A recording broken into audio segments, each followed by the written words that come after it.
Hello everyone, my name is Anulekha. You're watching Positive Mood. Let's start today's video.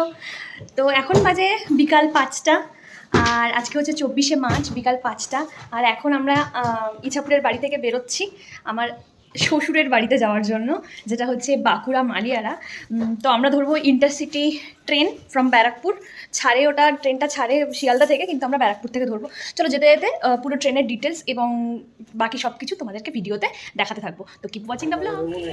আমরা সব নিয়ে বেরোচ্ছি। তো আমরা এখন রেডি হয়ে জাস্ট বেরোচ্ছি, অল্পই ব্যাগ হয়েছে। আর দেখো আমাদের বাড়ির সামনে সুন্দর বেশ বগনভিলিয়া গাছ লাগিয়েছি। বগনভিলিয়াতে বেশ সুন্দর ফুল ফুটেছে পিঙ্ক কালারের। কি বলছো? আলমারিতে আইডি কার্ড তুলে রেখেছে। আচ্ছা ঠিক আছে, আলমারিতেই লোকে তুলে রাখে, আমাদের তো আলমারিতেই। আধার কার্ডটা তো কাছে রাখে সব, আধার কার্ড হারিয়ে গেলেও আবার পেয়ে যাওয়া যাবে।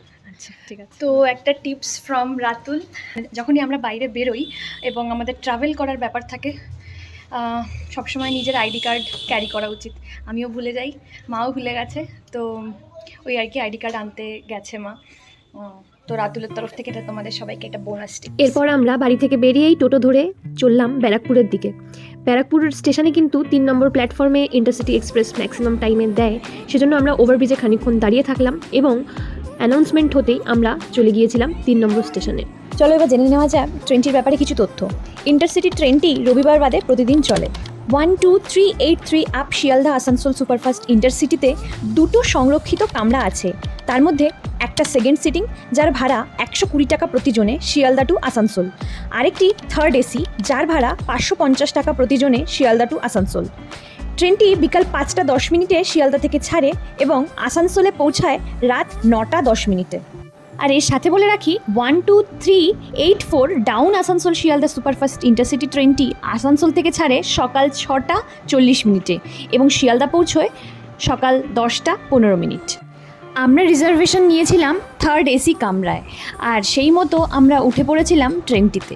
দেখতেই পাচ্ছ থার্ড এসি নর্মালি যেমন দেখতে হয়, এই ট্রেনটিতেও সেরকমই থার্ড এসি, এবং এখানে বালিশ কম্বল সব কিছু প্রোভাইড করা ছিল, আর তার সাথে এনাফ সিটিং স্পেস, আর নর্মালি যেমন ট্রেন থাকে ঠিক সেরকম। এখন বাজে ঘড়িতে 5টা 37 আর আমাদের ট্রেন ব্যারাকপুর স্টেশন ছাড়ছে। চা কি লাল চা আছে নাকি?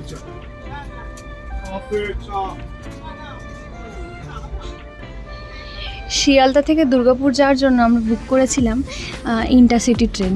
আচ্ছা এক্স্যাক্ট টাইম 5টা 37 ছিল আর 5টা 37ই ছেড়েছে। তো এই হচ্ছে ট্রেনের যাত্রা শুরু। ট্রেনটা শিয়ালদা থেকে ছাড়ে, আমরা উঠেছি ব্যারাকপুর থেকে। আমরা এখন খাচ্ছি ঝালমুড়ি। ট্রেনের জার্নি মানে ঝালমুড়ি মাস্ট। লাল চা লেবু দেবো? লেবু দিয়ে না পেলেন কত? একটু মশলা দিয়ে দিন না, লেবু দিতে হবে না।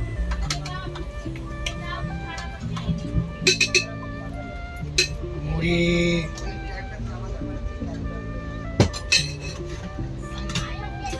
মশলা দিয়েছেন?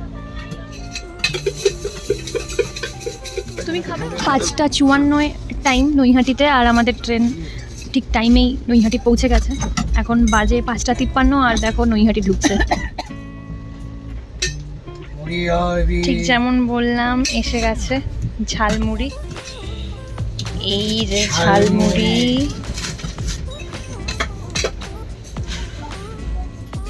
এখন বাজে সন্ধ্যা 6টা 5 আর নৈহাটি স্টেশন ছাড়ছে। এখানে ট্রেনটি 10 মিনিট লেট করিয়ে দিল, বাট এই আর কি এখন ছেড়েছে। বাইরে অন্ধকার, আপাতত দেখার কিছু নেই, আর আমরা জাস্ট ঝালমুড়ি খেয়ে উঠলাম। এখন বাজে 6টা 23 আর আমাদের ট্রেন ঢুকে গেছে ব্যান্ডেল। এখন বাজে 7টা 25 আর আমরা ঢুকে গেছি বর্ধমান জংশন। এখানে ঢোকার টাইম ছিল 7টা 7, ট্রেন খানিকটা লেট করে দিয়েছে। আর আমরা যেহেতু একটু খিদে পেয়েছে, আমরা কিছু খাবার অর্ডার করেছি রেস্টুরেন্ট থেকে। তো রাতুল কাছে দরজার কাছে সেই খাবারগুলো আনতে ঢুকে গেছে ট্রেন বর্ধমান জংশন। চলে এসেছে আমাদের খাবার, দেখা যাক আমরা কি কি অর্ডার করেছি। কি পিৎজা ওটা? Chicken pizza. হ্যাঁ চিকেন পিৎজা ভালো বলছো। আস্তে আস্তে বাহ দারুণ, একটু ছড়িয়ে দাও। দেখতে তো বেশ ভালোই টেস্টি লাগছে।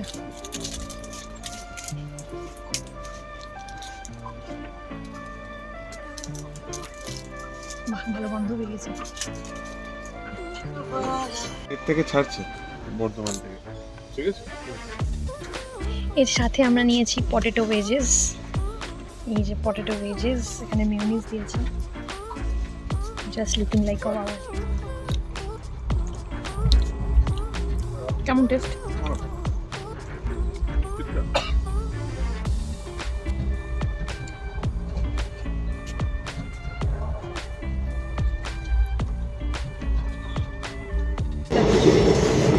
এখন বাজে 8:14 আর আমরা দুর্গাপুর স্টেশনে নামার জন্য রেডি।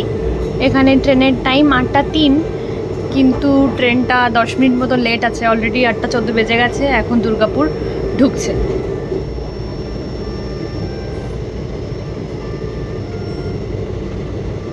ট্রেন দিয়েছে 2 নম্বর প্ল্যাটফর্মে, আমরা নেমে গেছি দুর্গাপুর। এখন এসকেলেটারে করে প্ল্যাটফর্ম চেঞ্জ করতে হবে।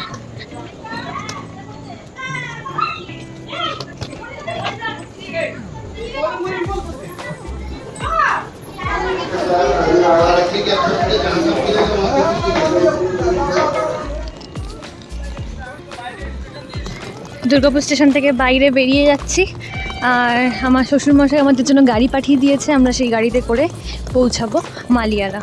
এছাড়া এখান থেকে বাসে করেও যাওয়া যায়, বাট এখন যেহেতু রাত হয়ে গেছে সেহেতু আমরা বাসে করে না গিয়ে গাড়ি করেই যাব।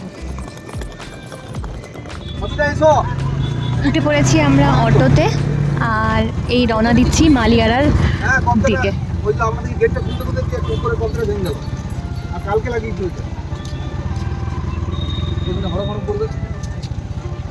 ভয়ঙ্কর অন্ধকার রাস্তার মধ্যে দিয়ে আমরা চললাম আমাদের গ্রামের বাড়ির দিকে, মালিয়ারার বাড়ির দিকে। আর ওখানে পৌঁছে ভিডিওটা রিজিউম করব, কারণ এখানে কিচ্ছু ভিউ এখন দিতে পারছি না। এটা কিন্তু পঞ্চায়েত এলাকা, অনেকটাই গ্রাম, দেখে বুঝতেই পারছো। আর বেশ হালকা হালকা ঠান্ডাও এখানে রয়েছে। চলো ডিরেক্টলি বাড়ি পৌঁছাই এবং তারপরে ভিডিওটা রিজিউম করছি। বাজে 9:10, ফাইনালি আমরা বাড়িতে এসে পৌঁছেছি। ঢুকবো বাড়িতে।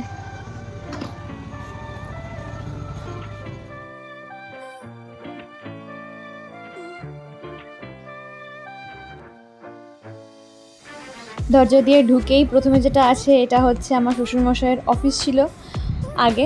এখন এখান থেকে ভেতরে ঢুকে আমরা তারপরে দোতলায় যাই।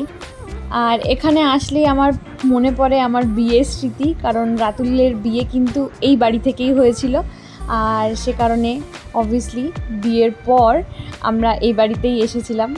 তো এই বাড়ির সাথে বিয়ের অনেক স্মৃতি জড়িয়ে, তো যখনই এখানে আসি ভীষণ নস্টালজিক লাগে এবং ভালো সময় কাটাই অ্যান্ড অল। চলো ওপরে যাওয়া যাক। ওপরে আমাদের বসার জায়গাটা একদম সামনে দেখতে পাচ্ছ, বিশাল বড়। এখানে লিটারেলি ফুটবল খেলা যায়, এত বড় একটা dining space. And that's it, let's go. তোমাদেরকে আমার রুমটা দেখাই এখানকার। এই হচ্ছে আমাদের রুম, আমাদের গ্রামের বাড়িতে থাকা আমাদের রুম। ভীষণ সিম্পল, খাট, আর এখানে সামনে রয়েছে অ্যাটাচড বাথরুম, একটা আলমারি আর একটা সুন্দর মিরর। And that's me.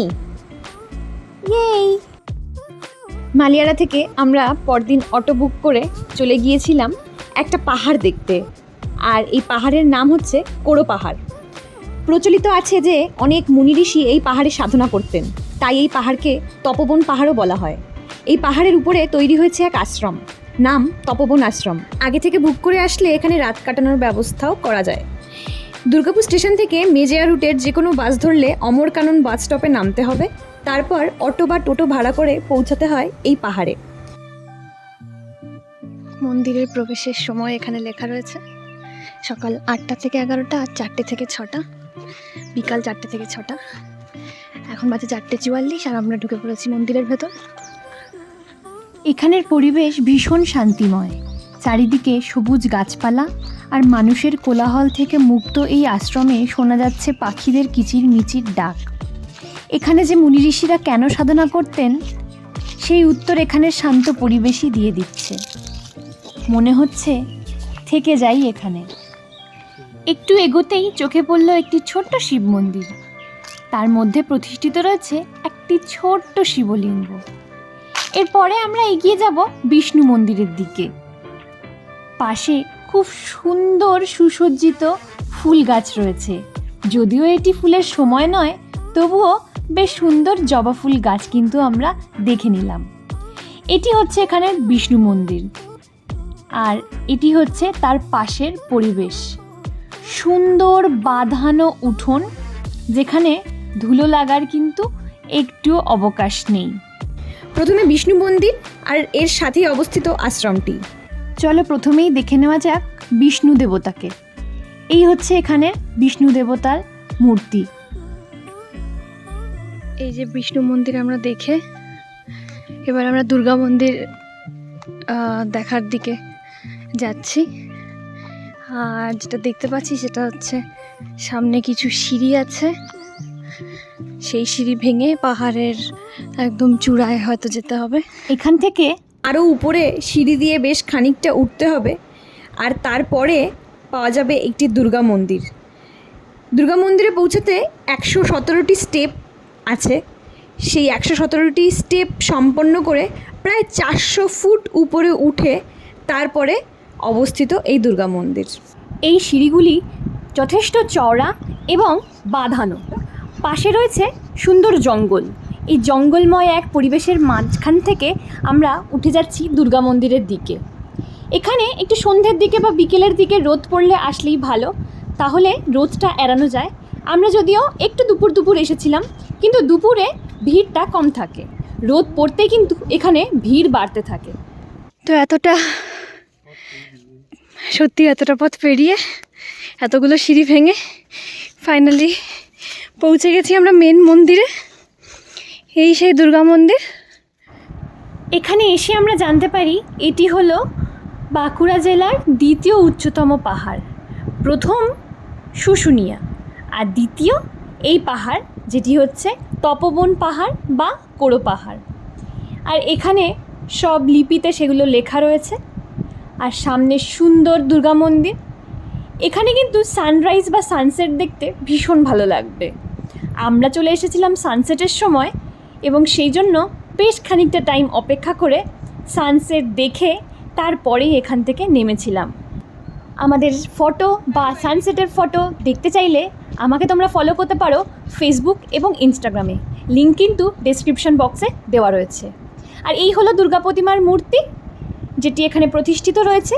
আর এই হচ্ছে মন্দিরের পাশ দিয়ে ঠিক বাইরের ভিউটা। পাহাড়ের ওপরে উঠে নিচটা দেখতে দারুণ সুন্দর লাগছে। চারিদিকে শুধু সবুজ আর সবুজ। যতদূর চোখ যাচ্ছে ততদূর শুধু সবুজ জঙ্গল, আর সবুজ কোথাও গিয়ে আকাশের নীলের সাথে একদম মিলে গেছে। এই সুন্দর প্রাকৃতিক সৌন্দর্য আমাকে মোহিত করেছে, আর তাই জন্যই আমি একটু নেচেও নিলাম। যাই হোক, এরপর আর দেরি করব না। এরপর আমরা যাব রামকৃষ্ণ মিশন আশ্রমে। আর সেজন্য বেশি দেরি না করে এখান থেকে বেরিয়ে পড়ব, যাতে সন্ধ্যা হওয়ার আগে সেখানে পৌঁছতে পারি। তো চলো যাওয়া যাক। পাহাড় দেখার পরে আমরা চলে এসেছি রামকৃষ্ণ মিশন। আর এই তার ভেতর দিয়ে আমরা হাঁটছি আর মন্দিরের দিকে যাচ্ছি। চলো তোমাদেরকে দেখিয়ে দেবো আর কি দেখি এখানে। হ্যাঁ, কি সুন্দর ফুলের বাগান, অপূর্ব সুন্দর।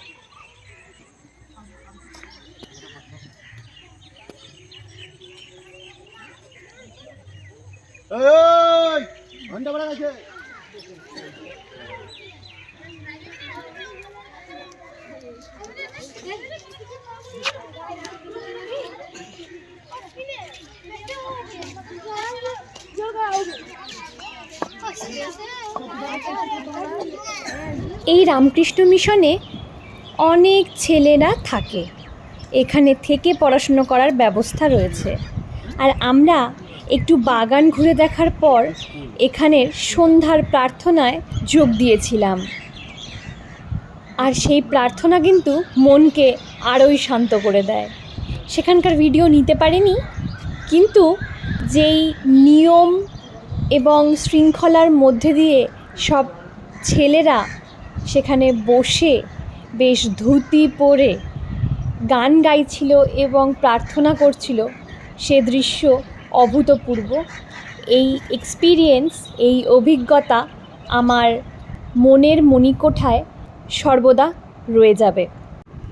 এরপর বাড়ি ফেরার পালা। আর বাড়ি ফিরলাম এই সুন্দর দুর্গাপুর ব্যারেজের দৃশ্য দেখতে দেখতে, যার কোলে সূর্য ডুবছে।